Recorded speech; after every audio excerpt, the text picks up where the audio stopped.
If we could just travel through time, then we could fix all the problems from the past, right? Let's take a look. Emily St. John Mandel is probably best known for Station 11. And while I haven't read that book yet, I did decide to go ahead and pick up her latest book, Sea of Tranquility. It got great reviews, and I thought maybe this will be up my alley and maybe it's worth my time. I was not disappointed. Now, typically books about time travel can get messy and confusing, and sometimes they make my head hurt. I can't keep up with what all the things, all the ties, the timeline ties. I can't keep up with what is happening in each timeline and how that affects the other timelines, and I can't keep up. But I think what makes this book so successful is the focus on characters.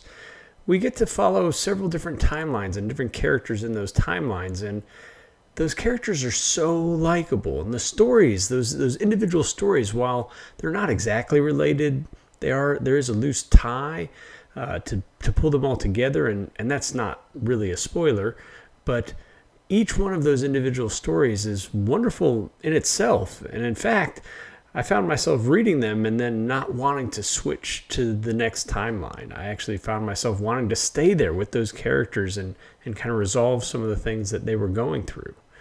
We get to start off with Edwin in 1912 as he's making a journey from Europe over to North America after he has been shunned by his family for a severe breach in social etiquette.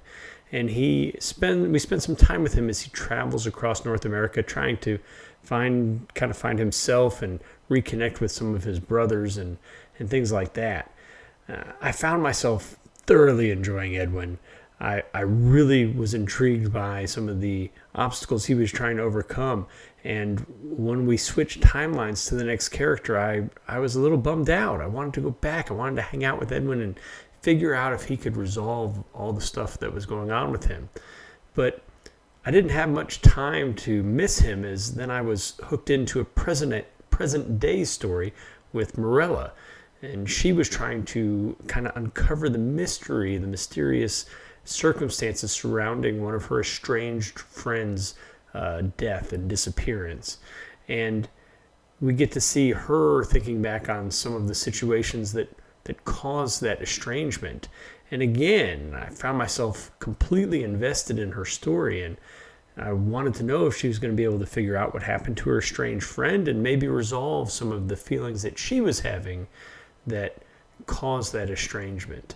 And as soon as I was invested in that, we jump again. We get to meet Olive, who has written a novel, and she's traveling the globe to promote this book. But she misses her family terribly. See, her family lives on the moon. This is a timeline from the future, and she's hopeful that she can get back to see her husband and child soon, but she is facing this day-to-day grind of a book tour. And that's probably one of the pieces of the book that I like the best. I really don't know quite how she did it, but Mandel really paints this great picture, probably because she's been on book tours herself, and so she knows how those work. But she paints this really great picture of almost like this claustrophobic feel of not being able to explore the world, but just having such a scheduled routine. And Olive kind of forgets what city she's in and what hotel she's staying at and things like that, because this just becomes a monotonous grind for her. And then finally we get to meet Gasperi, and we meet him in a future even more distant than that of Olive's. And Gasperi is kind of reconnecting with his sister, maybe connecting on a little bit of a deeper level, as he finally understands what she does for a living and some of the research she's been doing. And she actually tasks him to help her out as she tries to uncover some of the mysteries of the world.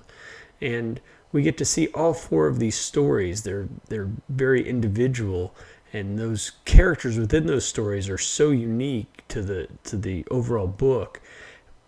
My one complaint is I didn't get to spend more time with each of them. Look, I really can't quite pinpoint why I like this book so much. Mandel's prose is really, really great. She has this way of just kind of sucking me in, and some of her sentences are just so simple and so short, but they say so much. You know, the character work in this is very different than some of those other books that are renowned for their character work. If we think about Joe Abercrombie and The Blade itself, and that long process we get to really know each one of those characters. Mandel's book, Sea of Tranquility, is much shorter, but yet I feel like I know those characters every bit as well as I know some of the characters in The Blade itself. And again, I have trouble articulating exactly how she did that, how she pulled that off, but she absolutely crushed it. I think one of the other things I really liked about this book is the way that the author avoids some of the trappings that we see in other time travel stories, both in books and in movies. We see some of the common tropes of that butterfly effect and the tangling of timelines that causes all kinds of chaos. We get to avoid a lot of that here, so I didn't get bogged down in that, and instead I got to concentrate on these delightful stories and these delightful characters, and I really got to root for these a successful resolution to each one of their stories. Now, whether or not we get those successful resolutions, well, you're going to have to read the book to find that out for yourself. Overall, I give this easily a 4 out of 5 stars. I wish it was longer. I wish I got to spend more time with these characters, and if perhaps I did, I would maybe rate it even higher. But perhaps maybe the author has done that on purpose to leave me wanting more, and for that I commend her. She did a great job. I would highly recommend you go out and get yourself a copy of this book and read it. I don't think you'll be disappointed. So if you found anything in this review, even a tiny bit helpful, please consider giving this video a like and subscribing to the channel. We do book reviews every week, and we also have additional content.